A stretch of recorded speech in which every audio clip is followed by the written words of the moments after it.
Good morning, folks. Yeah, looks like we are between your lunch and the last day of the conference. So we'll try to wrap it up as good as possible with the most impactful content to you guys. So my name is Charles Christian, and I have. Hi, I'm Sri Raman. I'm an engineering manager with database migrations team. Okay. Yeah, we both work in the database migration team, building tools, helping customers on the programs aspect, white gloving to do help with their migrations and so on. So let's do some deep dive on some of the tools that we have. I have some basic logistics things to take care of. Silence your cell phones. If you need additional content, you have a bunch of links in here. From an agenda standpoint today, I'll start with the cloud migration pathways most customers are taking today. We'll see a little bit of database migration guide, database migration assistant. We'll introduce Azure Migrate Hub to you guys. The database migration service, I'm sure many of you have used this. And then as the Azure Arc theme goes, we'll also introduce something called Azure DMS Hybrid today. So before we go too much into the details, from a raise of hand, how many of you have already done database migrations to cloud? Okay, majority of you guys. Have you guys used DMS, database migration service? A few. DMA, good. SSMA. Okay. Anyone has used Azure Migrate so far? Okay, no one on the Azure Migrate. Good.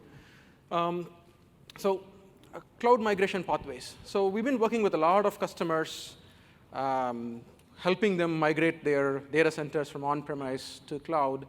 And if I look at some of the triggers, some of the reasons these customers are looking to migrate, I kind of put them in two buckets. One is on the infrastructure side, the other one is on the application side. So when I look at infrastructure, it's majority of the cases like data center contracts expire, or there is some acquisition, and two companies want to put together the data centers, and they need to figure out a way to quickly get over that hump. Or the other major reason is software and hardware refresh. Over a period of 3 years, 5 years, many of our customers refresh, and they are at the stage where, like, should I go incur my cost on buying more hardware, or can I just go to Azure or any other cloud provider? And in the end, there's a lot of end of support requests, which we'll see a little bit more as well. So a lot of customers are in the infrastructure bucket. At the same time, we also see a reasonable number of customers who look to innovate on their application side. They want to be more secure. They want to be more compliant with a lot of regulations that are coming in. And there are two approaches these set of customers take. From an infrastructure standpoint, they simply look at, hey, I want to just lift and shift. I just want to rehost in a different cloud environment. And if I look at the application side, customers don't just rehost. I mean, they want to refactor. They want to re-architect. In some cases, they even want to rebuild. So from an Azure standpoint, our goal, Microsoft goal, is to make sure we have the world's safest, most reliable, trusted, and secure environment to pretty much easily lift and shift your applications or refactor, re-architect your applications. So on the refactor, re-architect, rebuild, the other way to probably see it is rehosting is more on the IaaS side of the world, and the next bucket is more on the PaaS side of the world. From a PaaS standpoint, again, we are proud to say we have unparalleled innovation across competition. We have unmatched security. We have unbeatable offers. And again, I'm sure you've heard about the Azure Arc announcements. Like, we have the best hybrid design architecture. So as customers either rehost or refactor, there is also another interesting point to note here is everyone lands in the PaaS at the end of the day. Even if they do a rehost to IaaS, they eventually land in the PaaS bucket for the best optimizations that cloud can provide you. To get all your benefits that cloud can provide, the final bucket is your PaaS offerings like Azure Functions and serverless and whatnot. I think we also announced SQL Server on serverless this week, so please try them out. Here's a quick example of one of the trigger. So we announced end of support for SQL recently, and Windows is going to be end of support as well. So we are seeing a lot of customers migrating from where they are with respect to their older versions to Azure. At the same time, we are also seeing customers who can simply upgrade to a higher version and then migrate. So irrespective of what approach they want to take, we have the tools. So if I look at some of the tools from a database migration standpoint, you probably, again, heard about DMA, DEA, SMA, and whatnot. There's also other tools that I've not even mentioned here, like Cost Person DB migration tool, CMT, there's DAMT, and Azure Migrate. And I mean, we have like an alphabet soup here. There's a lot of tools that are available to help with your discovery, your assessment, your migration. Irrespective of whether your source data is in on-premise or in a different cloud, we can pretty much migrate all of them to any of the Azure data targets. So there are a lot of tools. And this is, from a historical standpoint, we were debating whether, hey, should we go invest in making all these tools seamless so that customers can discover these tools and use them in the best way? We kind of felt like, hey, yes, we need to get there sometime in the North Star standpoint, but then right now, the value that we can provide is give you more capabilities, even if the tools are too many tools. Give customers the capability so that they can go do the migration. And to address the gap, we built the database migration guide. So in database migration guide today, it will give you step-by-step instructions on, depending upon where your source database is, where your target that you want to migrate your database to, it will give you instructions on clearly what tool to use for what stage, and successfully migrate your data. Let's do a quick view of how the database migration guide looks like. So if you go to datamigration.microsoft.com, you'll see a bunch of tiles where these are some of the sources that we support. Like, for example, if I hover over SQL Server, you see from DB to managed instance to VM to DW, and even upgrade on-premise. Similarly, from Oracle, you can migrate to PostgreSQL, SQL Server, DB2. So depending upon the various source that you have your data on, you can select the particular target to look at the instructions. Also, what we have here is a bunch of case studies that successfully migrations were completed. And we also have a lot of partner tools that we have worked with and made sure their tools help do the migration.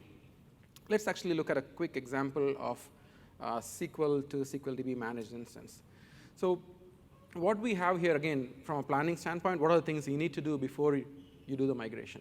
Or what are the things you will do as part of the migration? And what are the things you will have to do after the migration? So we have them grouped that way. For example, here, we talked about offline migrations and online migrations. Can my application afford downtime as part of the migration? If it can't, how do I do an online migration? Which we'll see later today as well.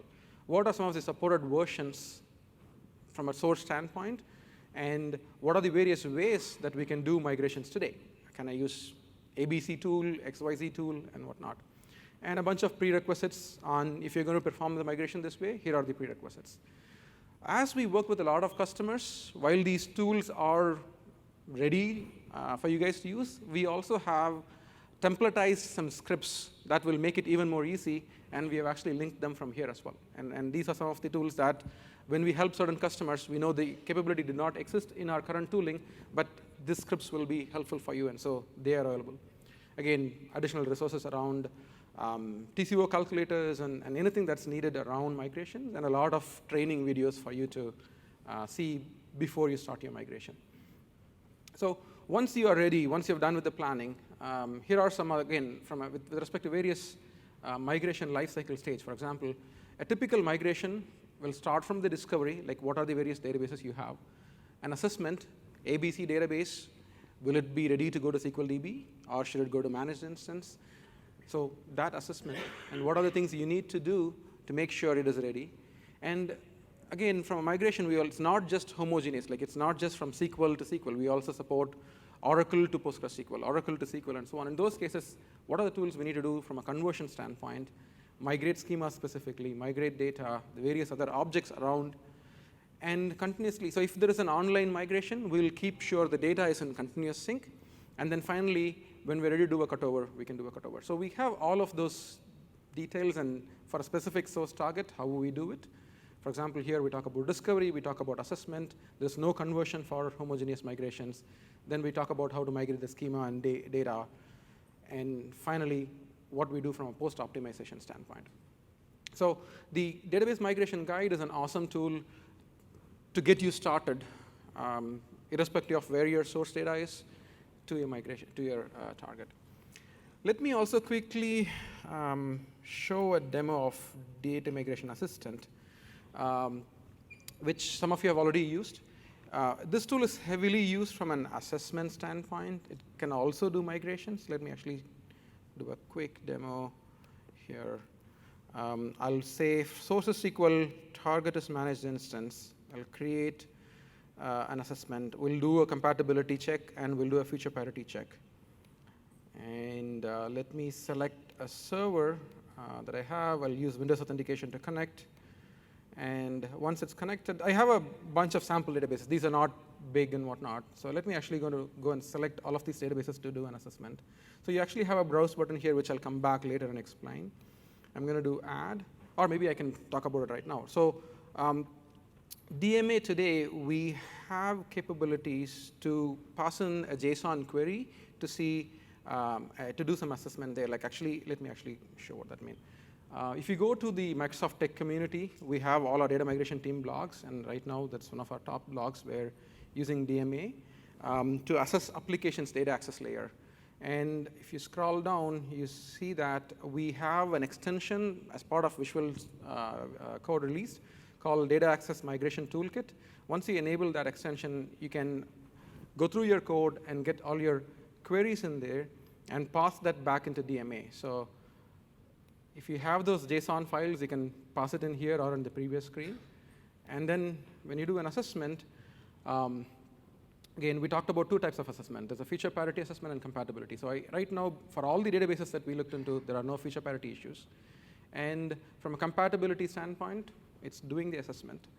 So an interesting feature we recently announced in DMA is we can actually save these assessments and load them back. While this assessment is actually going on, let me load a bunch of assessments that I actually pre-did, right? For example, let me open these assessments. And I think while the demo assessment continue, or it's actually done, let me actually open that assessment. And you see no issues for ADWorks. There are some compatibility issues. So when you're ready to migrate, you will have to go address some of these compatibilities. This has been there all along. Actually, I'm going to focus on something new that we announced this month. So you'll see there is an option called Upload to Azure Migrate. So when I click that, it's actually asking me for my credentials to Azure. So I'll log in using my credentials. And it's going to go look at all the subscriptions that I have access. And it's going to see if I have any concept of migration projects that I've pre-created. So in this case, I can upload all my assessments that I have done in the DMA in here to my Azure environment, and I can see all of this holistically at a later point of time. I have too many subscriptions, so it took a few minutes. So I'm going to actually pick one of my subscriptions here, for example, and I have a past demo as an Azure migration project. I'll show you later on how to create these projects. So I'm clicking Upload. What's happening is the assessment that we just did here in DMA is uploaded to Azure right now. So let me come back, and we'll continue the demo in a minute. So we looked at the guide. We looked at DMA. So Azure Migrate Hub. So I uploaded a bunch of files. You have a question?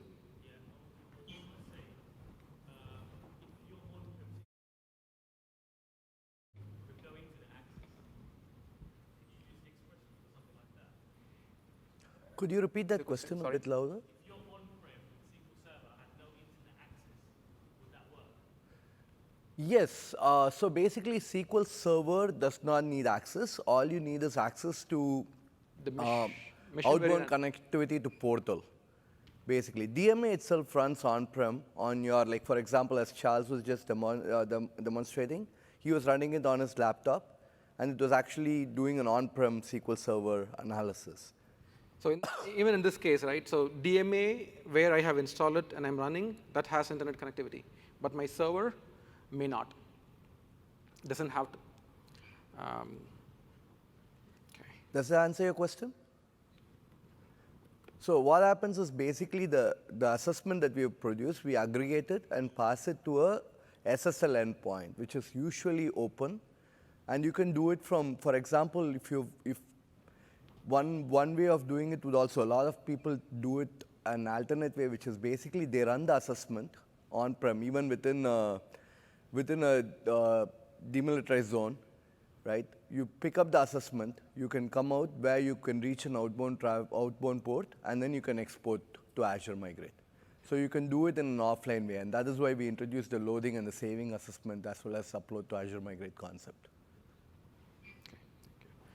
So one common feedback that we've been hearing from customers, hey, Microsoft, I have my databases that I want to migrate. I need to go talk to ABC team, work with XYZ team. There is no case like I'm going to migrate only my database. I have my infra along with it. I have my application along with it. And I want to migrate everything together. Don't make me go use 20 different tools to migrate my application separately, migrate my infra behind it separately, and migrate my database separately. And so to address that feedback, we have built the Azure Migrate Hub as an umbrella in Azure Portal, where be it an infra server just you want to migrate as a VM, or your desktop, or a bunch of files, or databases, or your application, we can see all of that together, create a project for all of them together, and migrate in phases as needed. So Azure Migrate Hub is the central hub to start, execute, and track all your migration journey.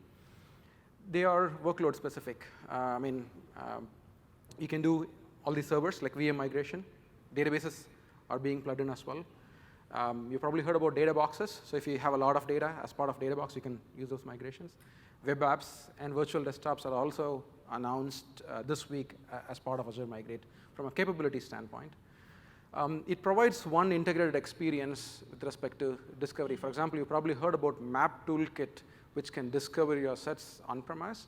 Now, with Azure Migrate, it can discover, be it your, again, infra servers, infra VMs, your databases. It can do all the discovery from on-premise.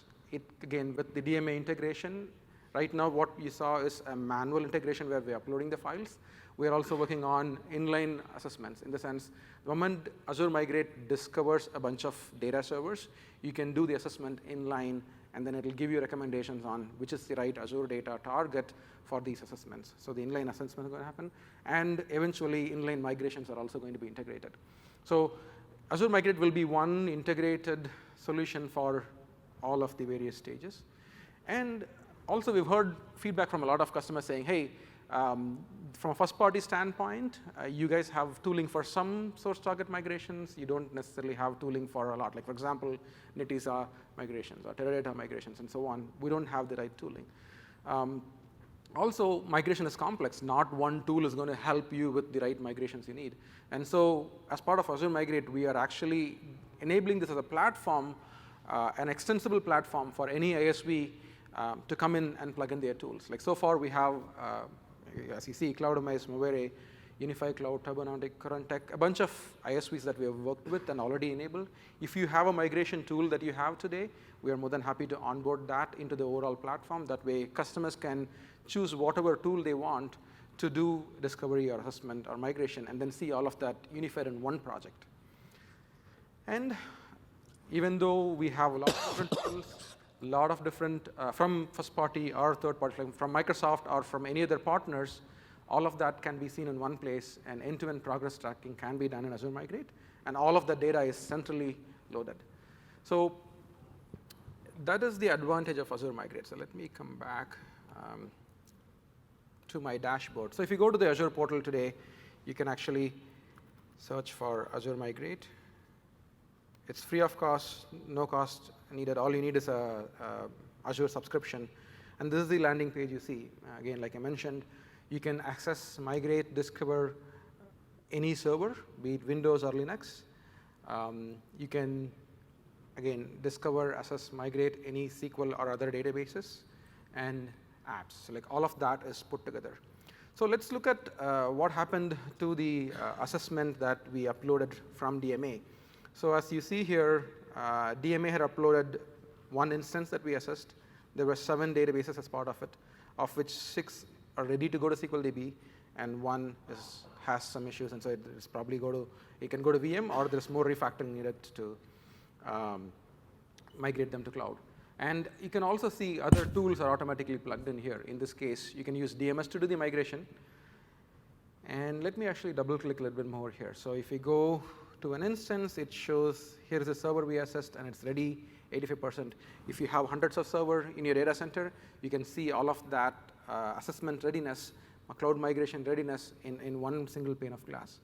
And if I double click again, you see here are all the various databases and in what state they are ready to go, what is ready for what target and so on, and at what compatibility level.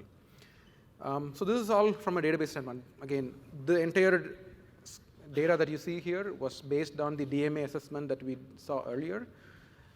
We are going to enable this capability inline in Azure Migrate. So you don't have to do it in DMA. You can actually start with doing this in Azure Migrate. That's going to come in the next couple of months.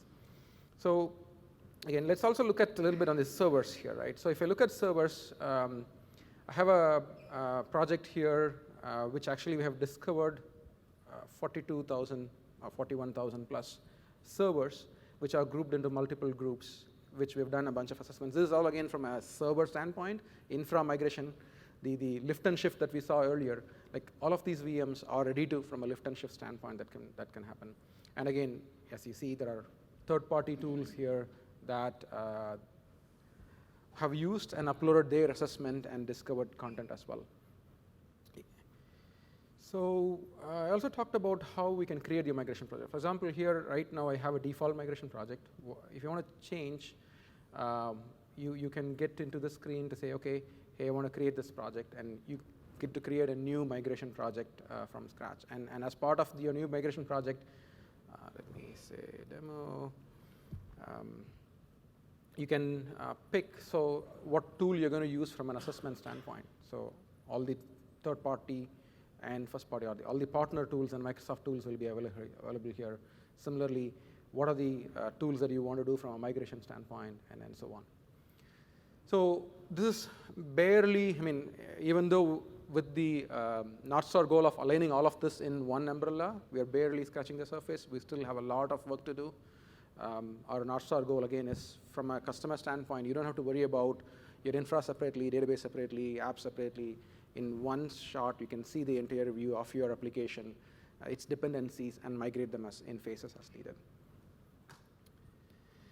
So we talked about Guide. We talked about a bunch of tools. We talked about Azure Migrate Hub. Lastly, I wanted to also talk a little bit about something called the Azure Migration Program. You've probably heard about AMP program.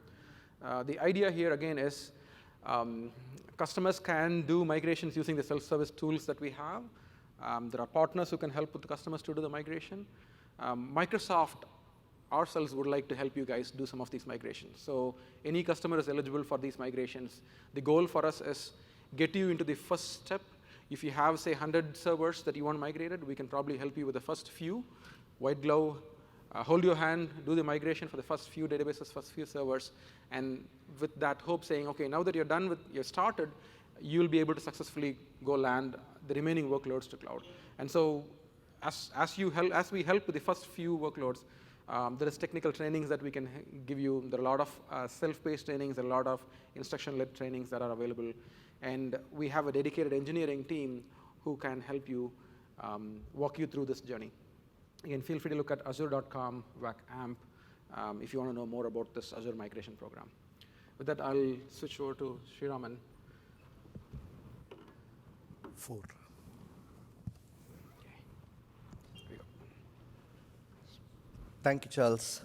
So, as Charles was just mentioning in the earlier slide, the focus of the team actually is to reduce the cost of migration, accelerate the migration velocity, and reduce the frictions in migration.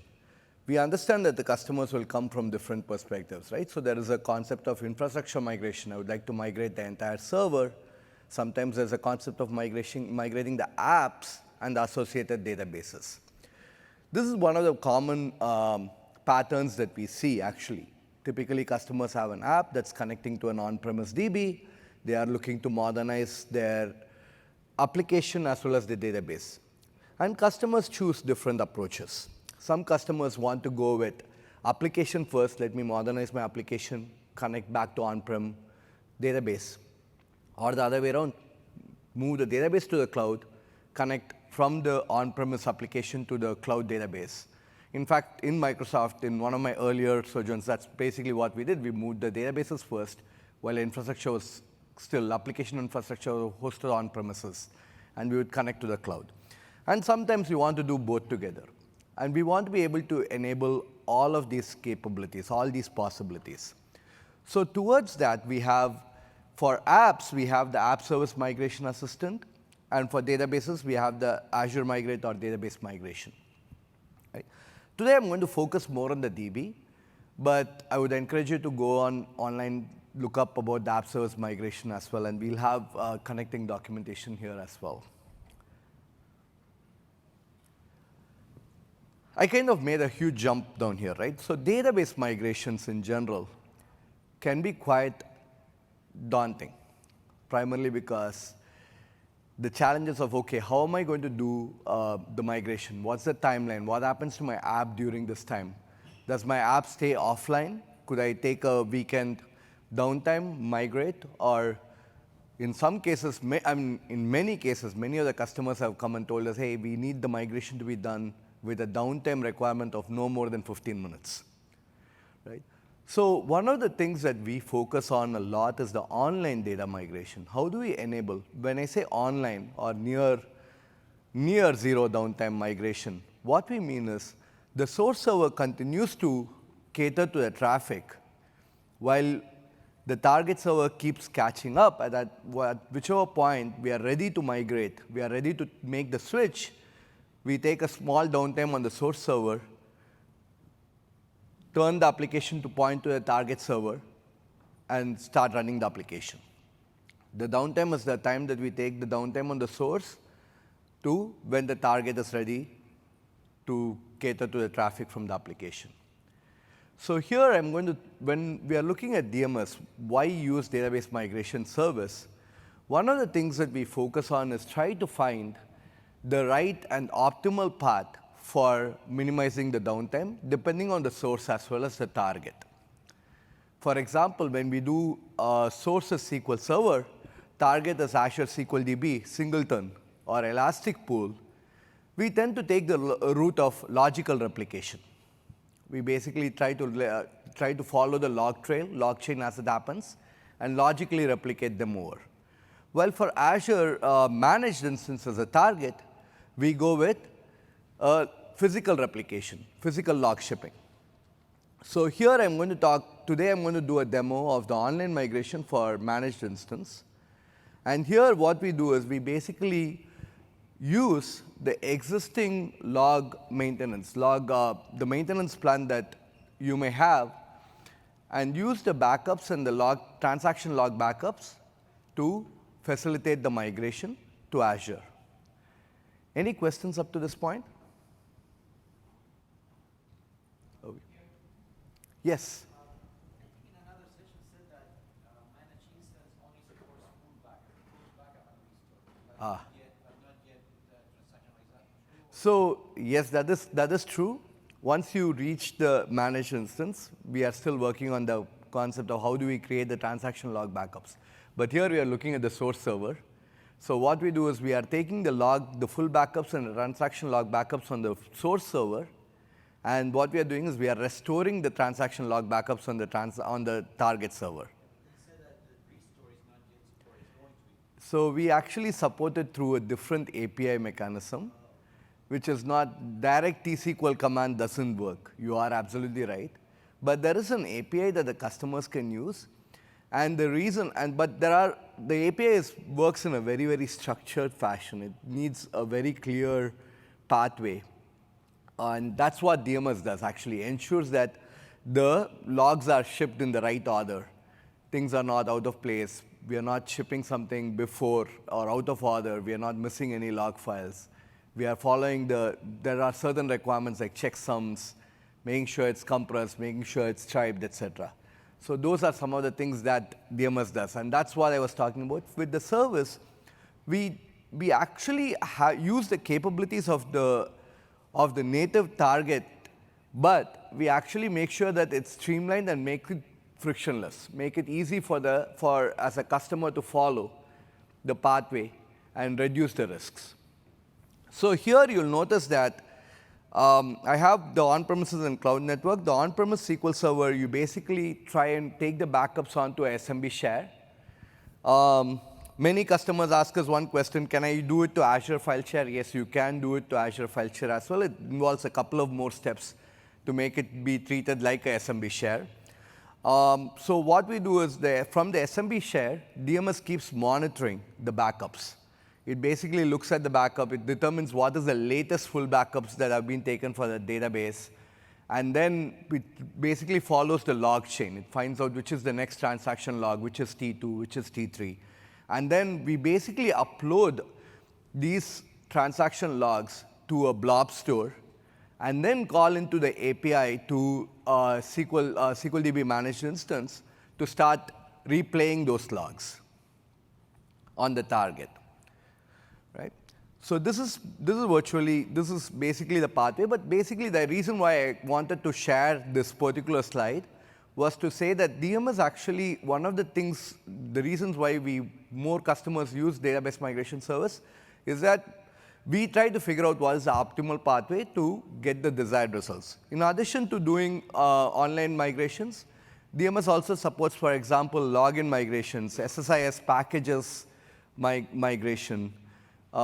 We also support, recently we also added support to migrate Windows logins as Azure AD logins on the target. So these are some of the capabilities we add and we keep continuously adding to make the migration velocity faster and easier to complete.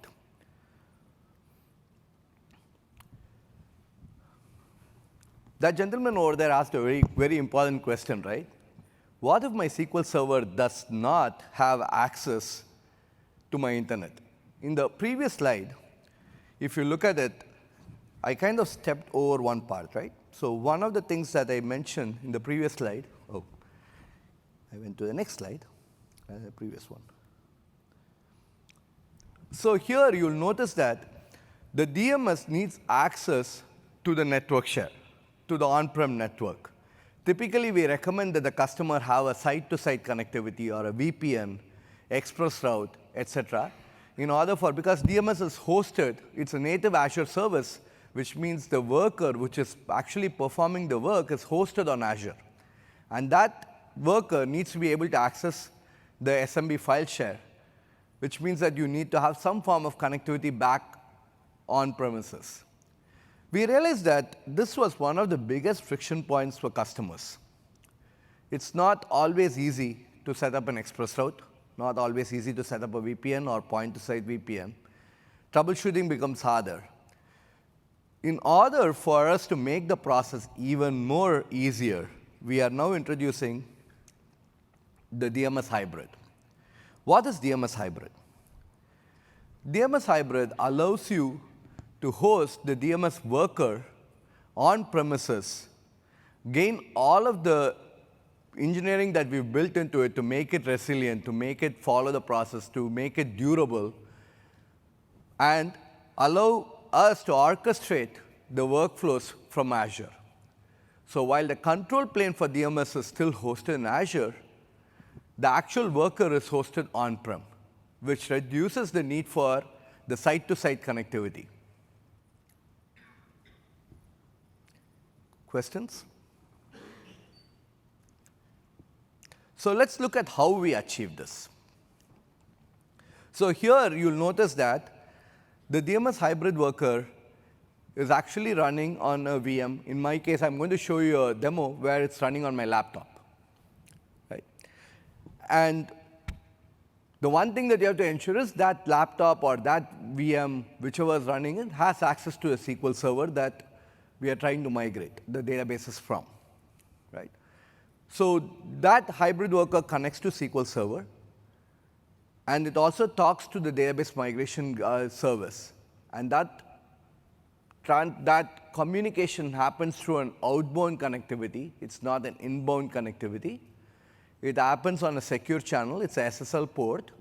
It talks to service bus on an encrypted channel so that it can pick up work that it needs to do with respect. And it's very clear, focused work. It's all, goes through a bunch of compliance processes, including SOC and others. So we continue to maintain that rigor. And it basically picks up these workflows and starts executing them. So in the case of online migration that you saw in the previous case, the hybrid worker basically connects to SMB share and uploads to the blob store just the same way as it does from cloud, except now you don't need to worry about the connectivity from cloud to your on-premises network. Right? Here, we are reducing the requirement for connectivity to outbound connection through port 443, through SSL. That's the only thing that you need in this case. Any questions? So without much ado, I'm going to skip down to a demo. Questions?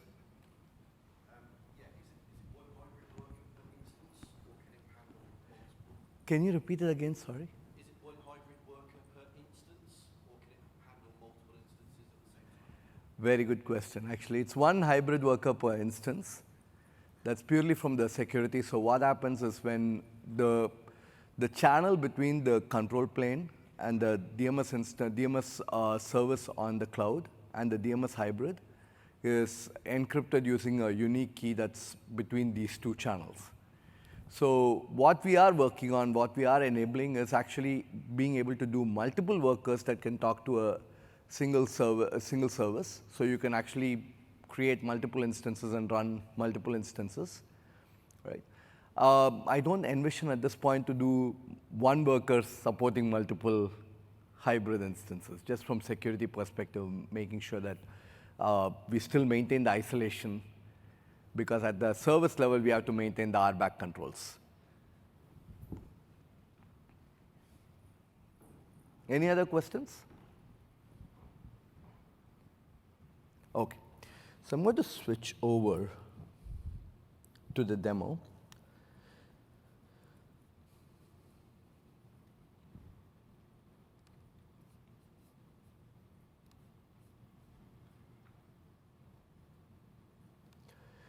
So here's a guide that walks step by step through how to create a hybrid worker. Okay. So in the interest of time, I'm going to just first show you an online migration, how it works through hybrid, and then we'll quickly go through the process of creating a hybrid worker as well. To do that, let me first go to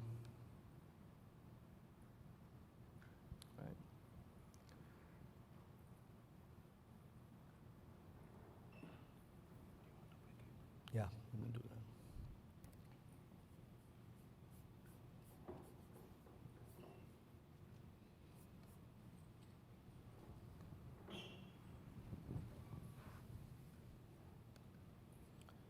Okay.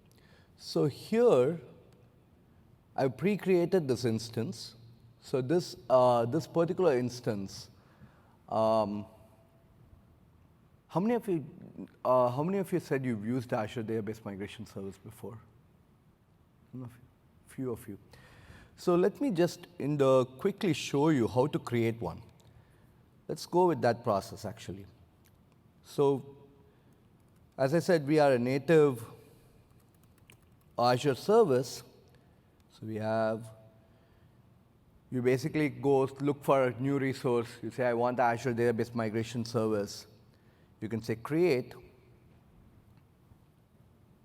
right?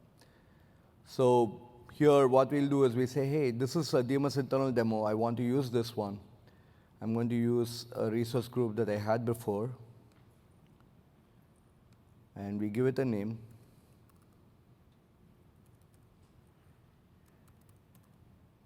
Right. I pick a region where I want my service to be. This is typically the region that's closest to your on-prem, just to reduce the latencies. And here, you'll notice that we have an option. We basically have a mode. Do you want it to be hosted on Azure, or do we want it to be a hybrid mode? So let's pick hybrid mode. So if you pick Azure, you'll notice that there's a bunch of constraints, right? So basically, first we come down to and say, hey, do we want premium or standard SKU? premium and standard 4-core SKU. All of them, standard is free for life. Premium is actually available free for the first 6 months. So I pick up a premium SKU, for example, right? And then I have to go to networking and I have to figure out what is my network story. Do I have a network which has a express route connectivity, etc., right? Here you'll notice I don't have any express route connectivity in this network. So I don't have a site-to-site connectivity. What do? Let me instead do it through a hybrid. And networking is not a concern for us. In fact, I can go review and create right away. Right? While it's creating this thing and submitting the deployment, let's allow it to submit the deployment. I'm going to come back and show you. In this case, I've already created this one. This is actually a hybrid agent, which should come up with a worker name. So it has a worker name that it has. It's online, which is actually running on my machine currently. If you look at the task manager, there will be a Windows service that's running the DMS. So I'll go back to the overview. So I'm going to create a new migration project. Right. So let's call this a live demo. Want to do a managed instance. I want to do online data migration. Let me create, run the activity. At this point, it's going to ask me for the server. So let's, at this point, to maintain this thing, I'm going to go to extend mode.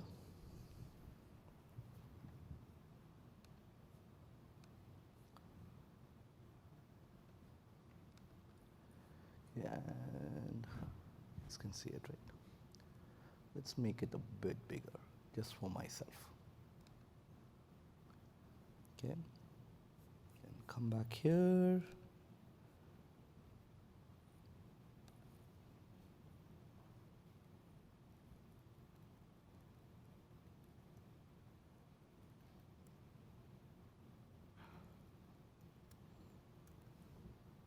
And let me enter the server name. I'm going to pick Windows authentication. I'm going to say encrypt the connection.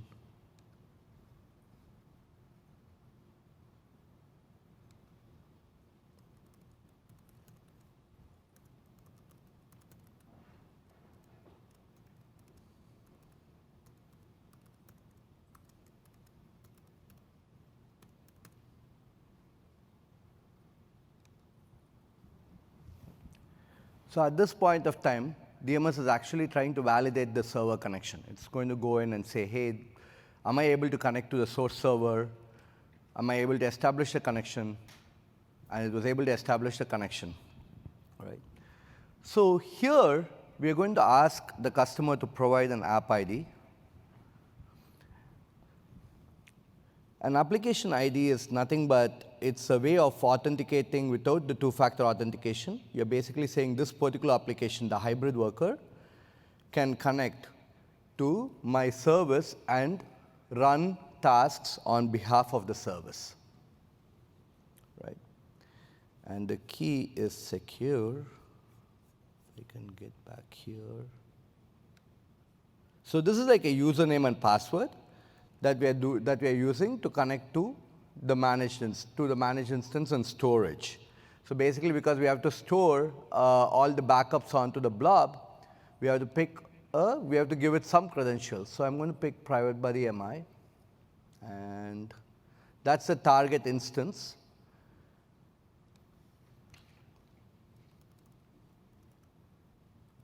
So the user MI.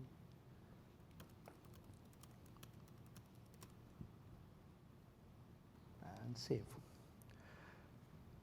So at this point, it's basically establishing the connection to the target, checking whether it can talk to the target, it can talk to the share, and it's able to talk to all of them. So it's come back and says, okay, now which DB would you like to move? So I'm going to select just one of them for the purpose of this demo. It's a relatively small use case.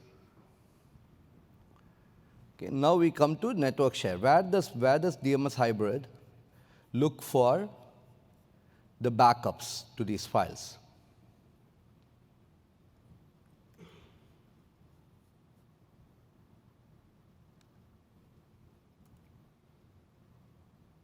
So once again, the hybrid worker needs to know who it should access the share as to get permissions.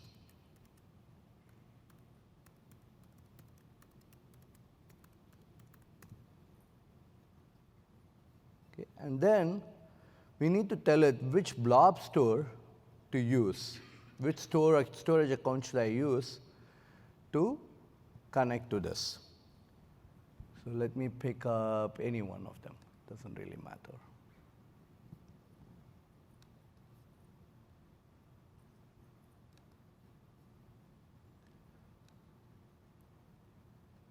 Okay. And for the purpose, I'm pretty sure that I haven't deleted the last time I tried this, so I'm just going to call it by a different database name. I'm going to save it.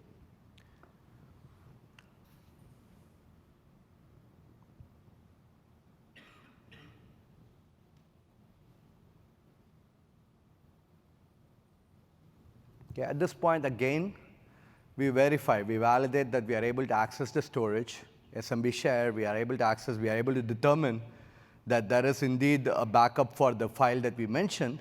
Here, the requirement is that there is a pre-existing full backup, pre-existing transaction log backups, and as the source server makes changes, as there are changes, the transaction log backups are dropped into this folder, and DMS keeps monitoring the folder that you mentioned, the SMB share that you mentioned, for new files. And as they land, it picks it up and determines which order, and then moves forward. So let's give it the activity name.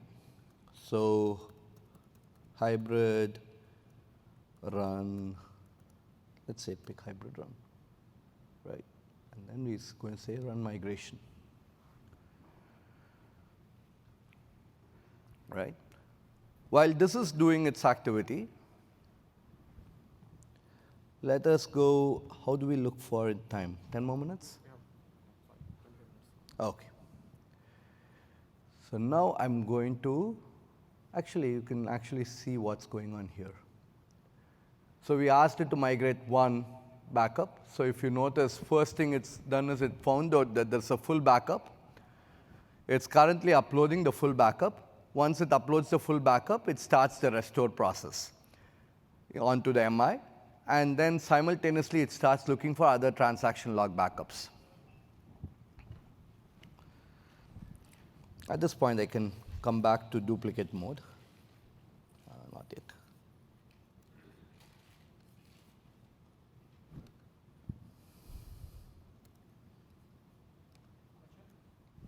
Yes, sir.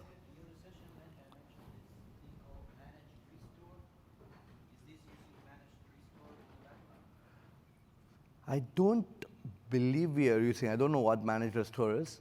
They said it's a service that if doing the restore, it's only to SQL MI. Yes.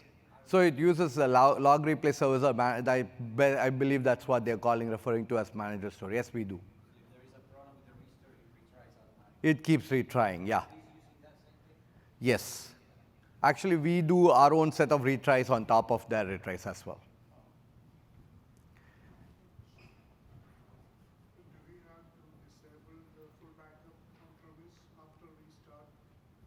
Because assume that if we have a daily full backups and transaction hourly, Yes. once we start the process, do we have to stop?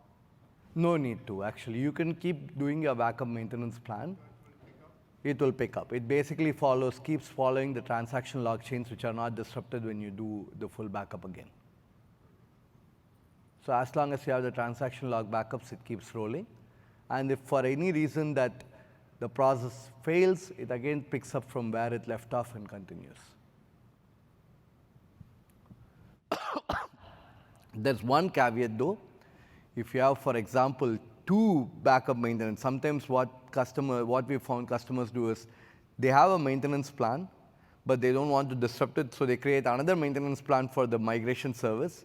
that doesn't work, because then what happens is sometimes some of the transactions, they get written into the, only one of them will get it, whichever one is running the transaction log.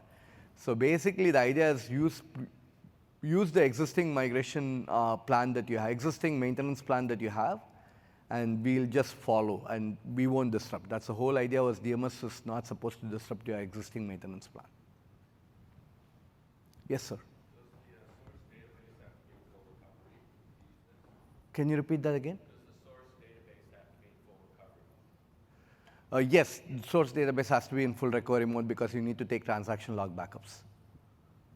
Yes, sir. I didn't see anything about determining your destination database readability. Is it offline or is it read-only? Good question. Currently, it will be offline. We are working to enable it in standby mode, so you can continue to be in a read-only state. For now, though, at the current status that it's offline till you do what we call a cutover, which I'll come down to in a few minutes.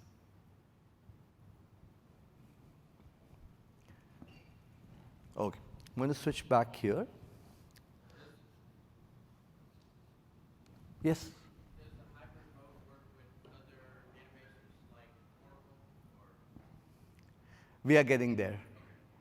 Currently, hybrid supports migration from SQL to SQL MI, SQL to SQL DB in offline mode, and SQL to SQL VM. We still don't support the other platforms at this point, but we are working on it. Those are the capabilities that will light up. Eventually, hybrid will be as full-fledged as DMS service on cloud is. And you mentioned something about it using like a proprietary backup for that type of stuff? Not proprietary backup. We actually try to use as much of the native capability of the source and target as possible, so that it maintains consistency, but it could be various things, right? For example, today we support Postgres to Azure DB for Postgres. Right? There we go with logical replication, logical decoding actually.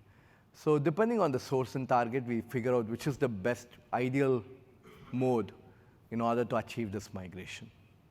So if we wanted to do Postgres to Azure SQL, That we'll have to come up with different. Today we don't actually have support for something like that. We have support for Oracle to SQL, and since we also support SQL DB for Postgres, we are building support for Oracle to SQL DB for Postgres as well. In fact, it is available in public preview in DMS today. So basically, depending on the source and target, we are trying to make it as full-fledged depending on the customer requirements, what we support on Azure, etc. All homogeneous migrations, we're looking for native technologies. Yeah. Whereas whenever there's a heterogeneous from Oracle to SQL or Oracle to PostgreSQL, it's tricky because there is a conversion for your schema. You'll have to move your schema first and then get your data. So yeah, it's tricky for heterogeneous to support native. Yeah. Yes? If your databases aren't getting a simple recovery model, do you have to use a different tool other than this? Or do you use like DMA or? You can do a offline. DMS still supports it. Online recovery, online data movement requires the transaction log backups for us to keep the target, get the target up to speed with source, right? So you can always use the offline mode in a simple recovery mode.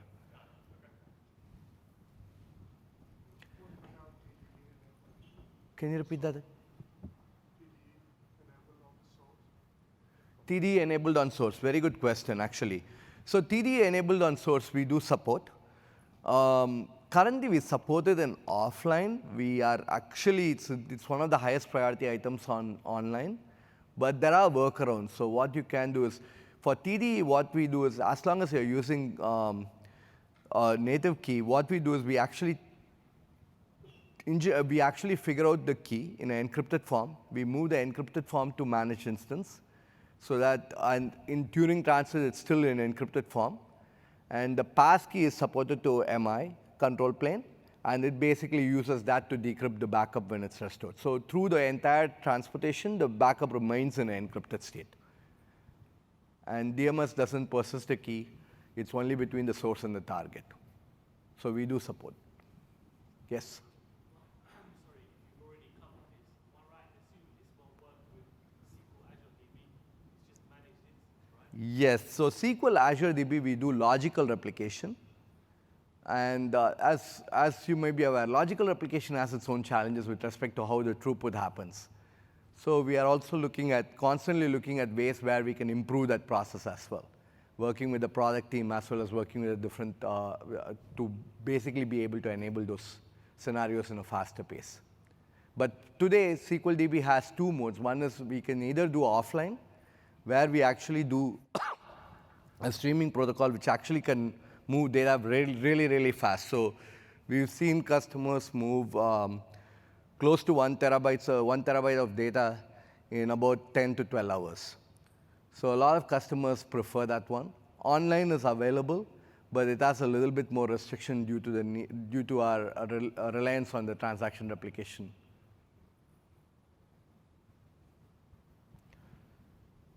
Okay, so let's go back here.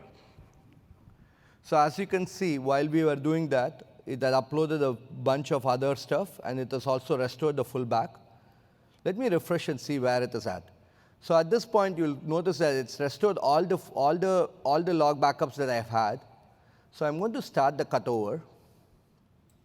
Here, whenever the customer is ready, they can now perform as soon as the backups are caught up. So here, we also give another indication. So you'll notice that there are no pending log backups. So we monitor and say, hey, we don't see anything else in the share that needs to be restored. All your files are restored.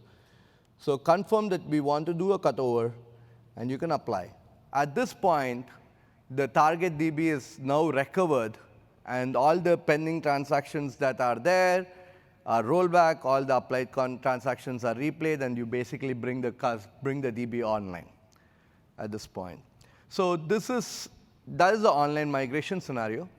As I said, the idea is to make it as frictionless as possible, enabling using existing customer maintenance plans, make it easy for the switchover. With hybrid, we reduce the need for having site-to-site connectivity as well.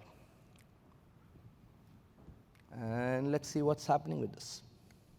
Still completing. It takes a little while to complete and recover.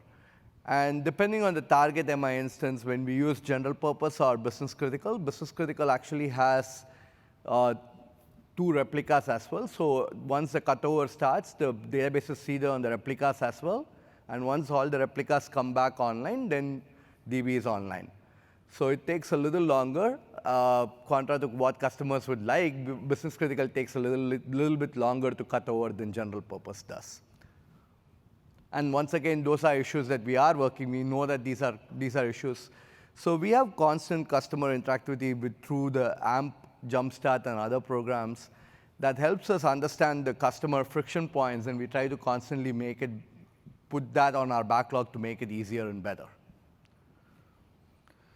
And with that, it's completed. So the database should now be available online.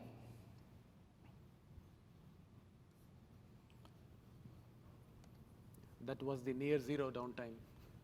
So that was a downtime when basically when the last transaction log backup is taken, I basically close down, make the database read-only, take the last log backup, and then from the time the last log backup has to be uploaded through the time it has to be restored is the downtime that we incur.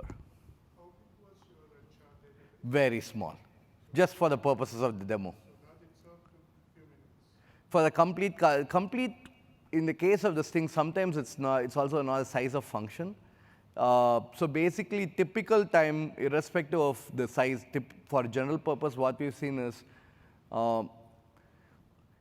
actually general purpose, it doesn't depend on time. It takes less than 15 minutes to cut over, whether it's a 1 terabyte or a 6 terabyte database. There's a little bit of seeding time to get to recovery state. So even if it's very small, sometimes it will take 5 minutes to cut over. But it's not a function of the scale of the data. For business critical, on the other hand, yes, it is a function of the scale of data, because once that database comes online on the primary, it needs to be seeded on the other two, which is a it's a factor of size. So don't take the indication on the complete cutover on this database as a way that it will scale. It doesn't. It's actually I've had customers who migrated close to 6 terabyte DB, and the migration time, cutover time is still about 10 minutes.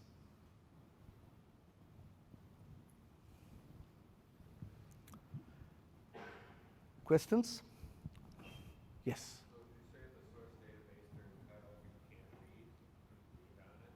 Can you repeat that again? During the cutover time, the source as well as the target are offline. That effectively is a downtime window. Yes, so you can do one of two things. Most customers that I work with prefer to put it in read-only mode. Some customers prefer to take the tail log backup where it goes into restoring state. So it becomes offline. It depends on you. You could put it in read-only mode. As long as you're able to quiesce all the applications talking to it, that's one of the challenges we've seen even with our internal teams. For example, we did the migration for Bing. So the challenge was they wanted to be read-only, but there are always some application that's talking to it from somewhere. It's hard to determine to shut off all these data, all these applications at the same time. So depending on depending on which works better, we can pick. But ultimately, the idea is that you cannot write to the source at that time, because once the cutover started, the data is not getting replicated over.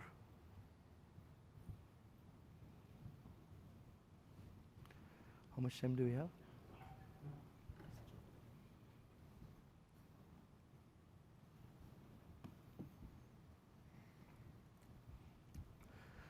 So what I didn't show you with the DMS hybrid, given a little bit more time, what I would have loved to show you is being able to create the thing. So what will happen in this case is, let me just quickly peek in again. Yeah. So here I had started. So it says at this point my deployment is complete.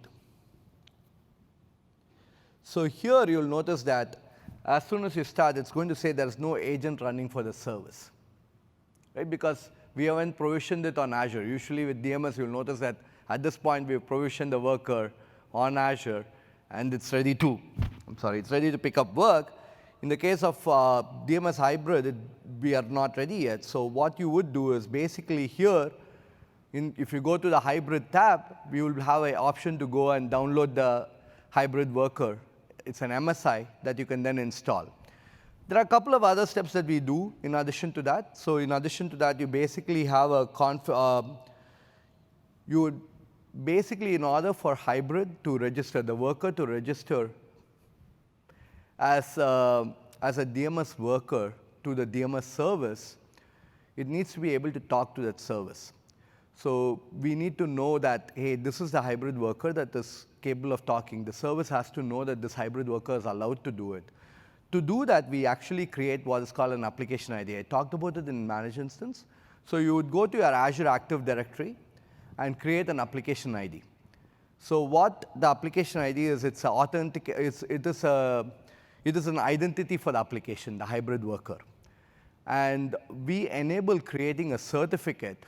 One of the steps that as you run through your thing, we enable creating a certificate on your machine that is used to authenticate for that identity. So once you connect these two, the DMS service would know that, hey, this worker has the privilege to work on behalf of the customer on this service. So that's one step that you would have to do. And once you do that, you install the hybrid worker, and it comes online. So it's a very easy process to set up. It is secure. It reduces the need for your site-to-site connectivity, and it works just like DMS. It doesn't have the user interface is the same, the underlying engine is the same, the resiliency is the same, and you get the UI and the PowerShell as well as CLI support that customers have come to enjoy with DMS.